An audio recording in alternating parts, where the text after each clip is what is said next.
Et c'est la première fois, parce que c'est pas la première fois que vous venez ici dans ces locaux, qu'il y a une étude comparative analysant la contamination en résidus de pesticides et perturbateurs endocriniens de 18 vins conventionnels et biologiques produits dans 9 pays, donc 5 pays de l'Europe, et d'autres pays qui sont la Suisse, les États-Unis, le Chili et l'Australie.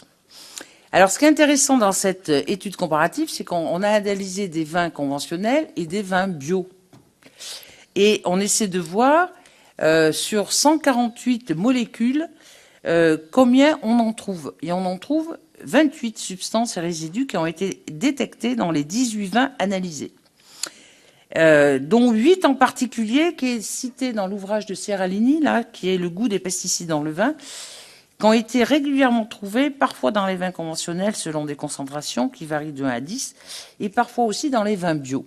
Vous savez que sur l'affaire du glyphosate, on n'avait pas accès aux 74 études qui étaient réalisées par Monsanto, et que 4 députés verts, il n'y avait pas les socialistes, hein, il y avait 4 députés verts, on avait saisi la Cour de justice européenne pour justement dire que, en fonction de la législation, et notamment de la convention d'Aarhus, qu'à partir du moment où les substances sont émises dans l'environnement, on est dans le cas d'un intérêt supérieur et que toutes les études doivent être accessibles au public.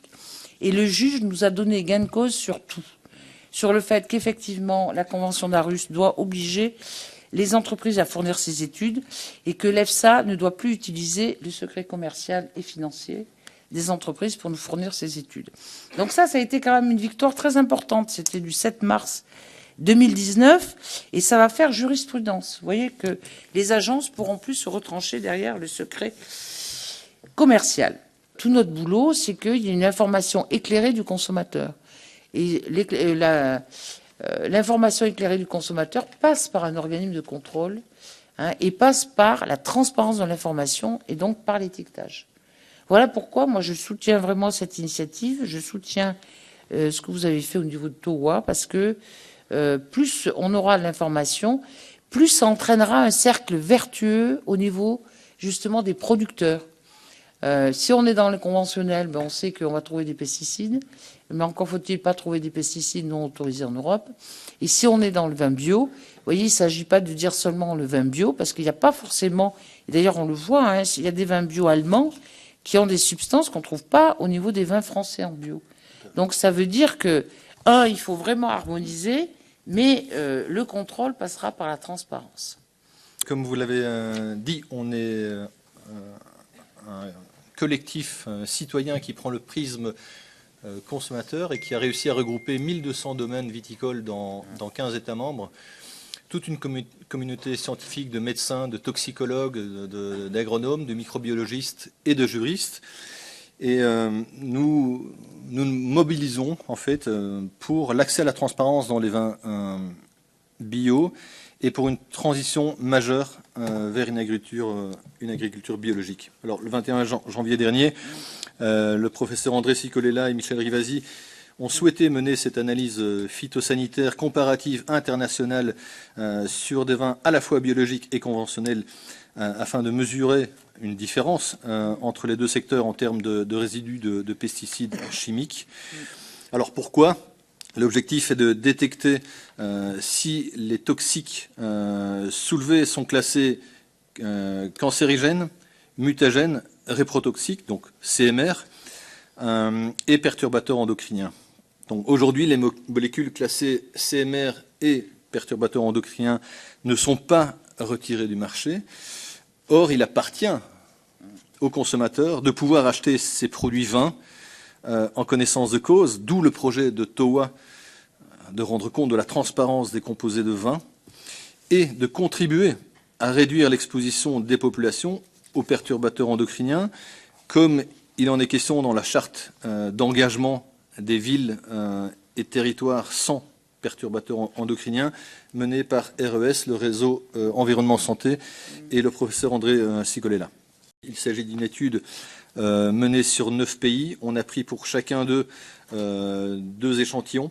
Donc un échantillon de vin en conventionnel et l'autre en bio, pour justement établir le plus justement possible la différence de toxicité entre les deux secteurs. Les pays à l'étude pour l'Union européenne sont la France, l'Italie, l'Allemagne, l'Espagne et la Grèce. Également la Suisse au sein de l'Europe, mais non contraint à la réglementation de l'Union européenne.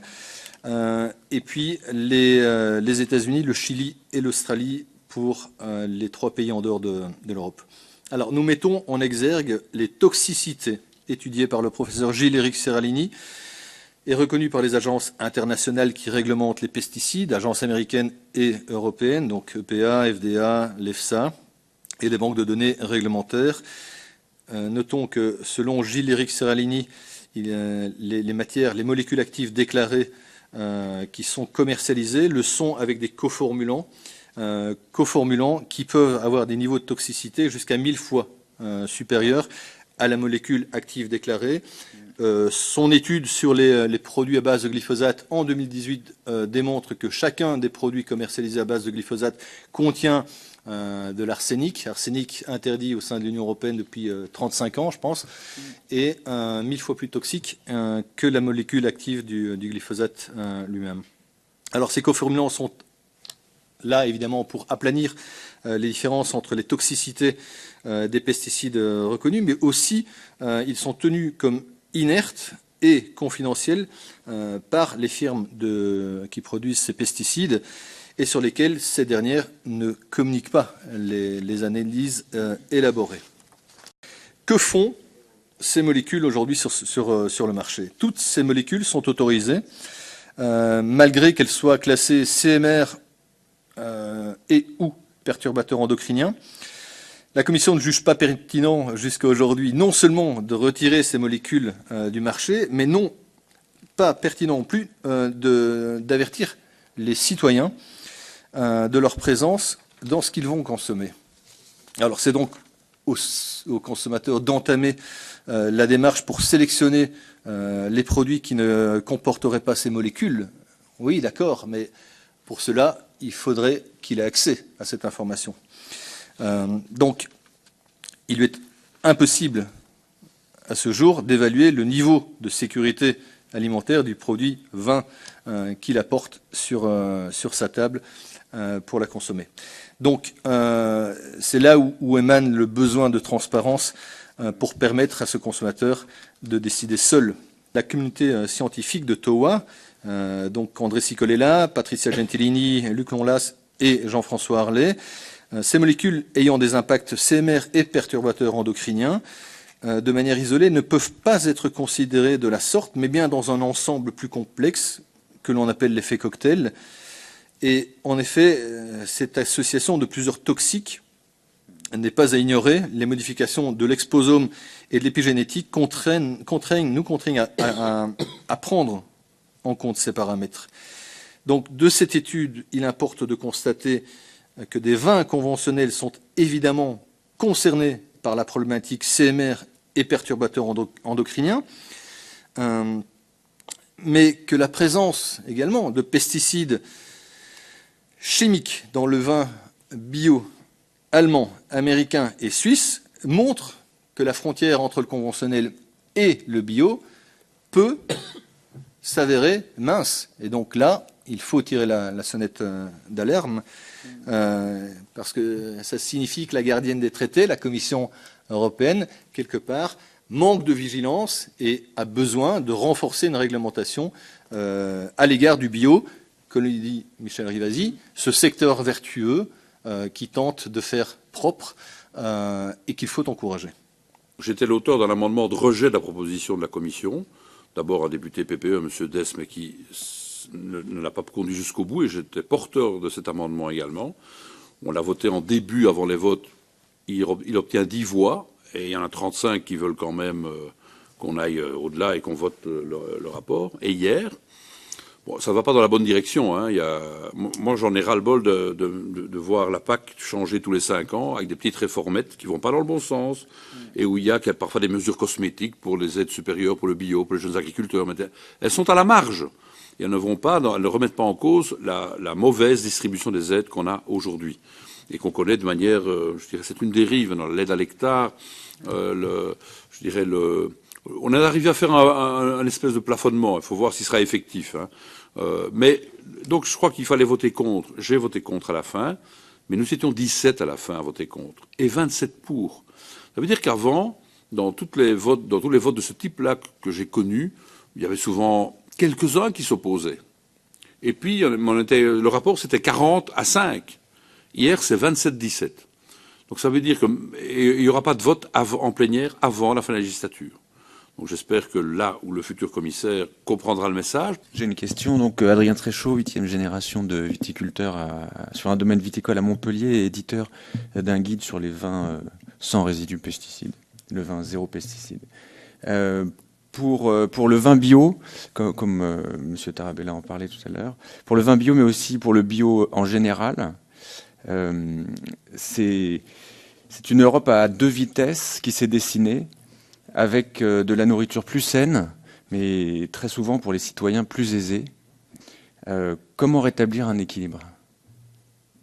Philosophiquement, c'est un petit peu triste de voir que le vertueux est mis en marge au niveau européen. Je pense que la vision de la Commission européenne en termes de politique agricole manque quand même d'un prisme qui peut être assez intéressant. Le jour où elle va mettre en œuvre une étude véritablement comparative entre le coût du conventionnel et celui du bio, donc quelles sont les conséquences sur les détériorations des sols, sur la santé, le travail, la main-d'œuvre, plus on emploie produit, moins on emploie de main-d'œuvre. Un opérateur sur 1000 hectares, au lieu d'avoir 10 opérateurs sur 1000 hectares, eh bien, la conséquence, c'est que ça vide un village. Vide un village, c'est plus de transport en commun, c'est plus de boulanger, c'est plus de vie sociale. Et il faut mesurer ces impacts, ils sont très importants. Et une fois qu'on aura les études réalisées, on va très vite se rendre compte que c'est le meilleur investissement qui soit, le bio. C'est le plus vertueux, et en plus c'est une santé qu'on travaille en amont et pas en aval. Donc voilà. Il faut tenir en compte tous ces paramètres. Dans l'acte linéaire d'achat, c'est vrai qu'on a la sensation que le bio est plus cher, mais cet acte linéaire d'achat, il y a juste, comme vous le soulignez, une proportion de citoyens plus aisés qui peuvent se le permettre. Et philosophiquement, c'est quand même pas très courageux de la part de la Commission européenne de réserver une nourriture saine à des gens plus aisés.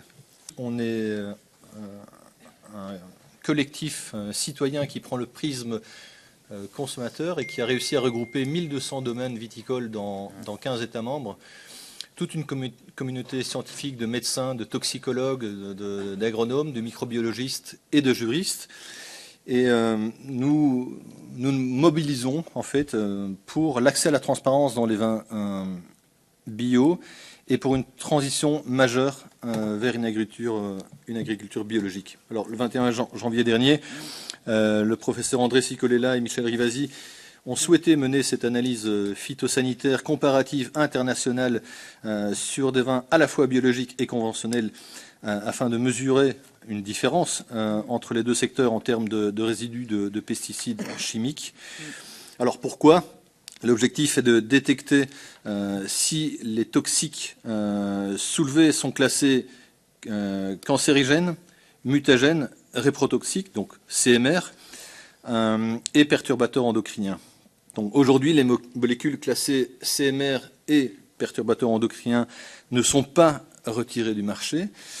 Or, il appartient aux consommateurs de pouvoir acheter ces produits vins en connaissance de cause, d'où le projet de TOA de rendre compte de la transparence des composés de vin et de contribuer à réduire l'exposition des populations aux perturbateurs endocriniens, comme il en est question dans la charte d'engagement des villes et territoires sans perturbateurs endocriniens, menée par RES, le réseau Environnement Santé, et le professeur André Cicolella. Cette étude qui a été financée par TOA d'ailleurs, et qui montre que on retrouve dans des vins conventionnels et des vins bio ces limites maximum de résidus avec énormément donc de produits. Pas des niveaux très élevés d'ailleurs, mais des traces et des niveaux des fois qui peuvent aller jusqu'à 20% quand même, des limites autorisées. Donc, il